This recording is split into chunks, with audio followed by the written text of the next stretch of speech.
श्री गणपती स्तोत्र। श्री गणेशाय नमः।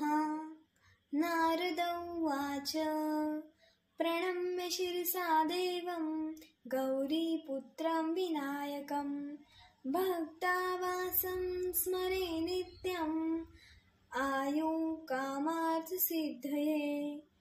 प्रथमं वक्रतुण्डं च एकदन्तं द्वितीयकं तृतीयं कृष्णपिङ्गाक्षं गजवक्त्रं चतुर्थतं लम्बोदरं पञ्चमं च षष्ठं विकटमेव च सप्तमं विघ्नराजेन्द्रं धूम्रवर्णं तथाष्टमम् नवमं भालचन्द्रं च दशमं तु विनायकम् एकादशं गणपति द्वादशे तु गजाननः द्वादशैतानि नामानि त्रिसन्ध्रम्य पठेन्नरः न च विघ्नं भयं तस्य सर्वसिद्धिकरो प्रभो।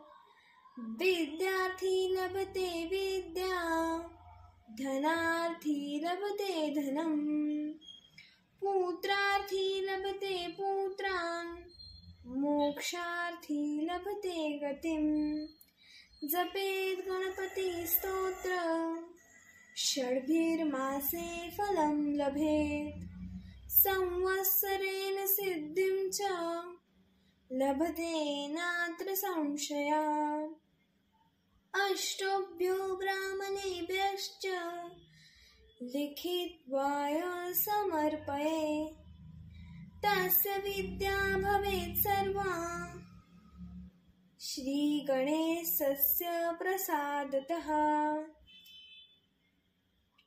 इति श्री नारद पुराणे संकटनाशन नाम श्री गणेश स्तोत्रं संपूर्णम्।